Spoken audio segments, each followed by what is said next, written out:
New York City set to require vaccines now for entry to restaurants and gyms and other places, raising the question, can states and cities set vaccine mandates? Joining me now, Judge Robert Holdman, former New York State Supreme Court judge, to shed some light on the legal aspect of this. So, Judge, I think it's pretty clear, or we've heard anyway, that employers can require vaccines. The question here is, can states, can the government?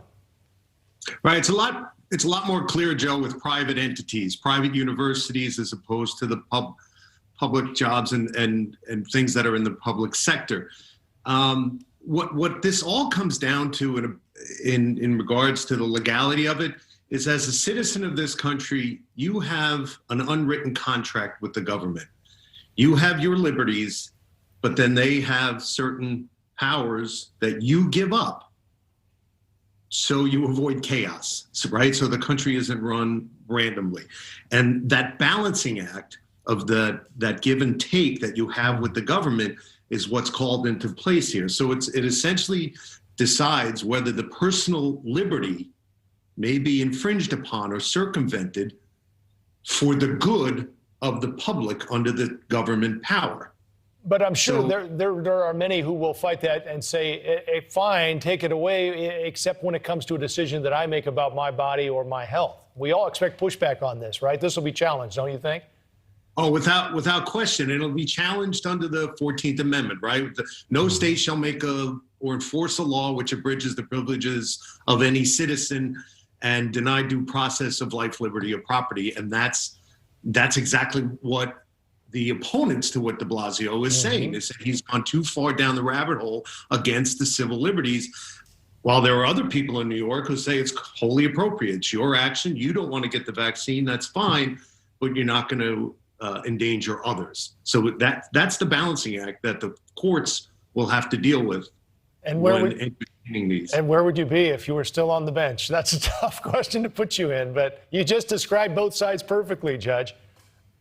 Well, that's what you're supposed to do, right? When you sit in the middle. Yeah, you're good, Joe, but you can't trick me to this one. We're not going to get an opinion from you.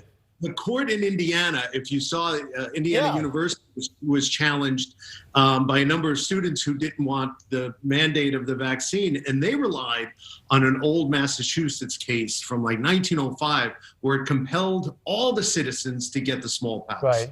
Okay, and so, let me build on that, Judge, because it's a great case here. What the court said, the appeal court said, was that because there are other universities in Indiana, these students could go somewhere else. I guess the question would be, wouldn't that same argument apply to New York City? Correct. And the distinctions that the appellate court made in Indiana was, one, it allows exemptions for religious or medical reasons, and two, it's not for all citizens. But the tough part with that is that with Indiana, that was just for a preliminary injunction. That case is not over. I don't think a lot of people realize that. They imposed the rule, they were sued, and what the plaintiffs did was then said, all right, we're going through with this lawsuit, but we want to stop them from imposing this rule until the lawsuit plays out.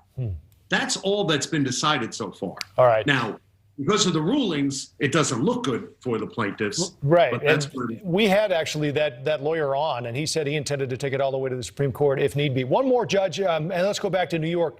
There's a vaccination requirement in a number of places that also offer you the option of showing a negative test. That's not, as I understand it, the case in New York City. Do you think that would have been a better option legally, if not personally, for people who are pushing back on this? I think it was puzzling because, what de Blasio's order does is it mirrors some of the measures taken in Europe. And right. In some people's, I'm trying to sit in the middle here, I think it went a little bit too far. 2 days ago, he was really criticized by his own party for not going far enough on some issues. And then a day later went further than anyone in the country has gone. Wow. So, yes, to answer your question, I think it might have been wiser and he would have received less pushback if he had given that option.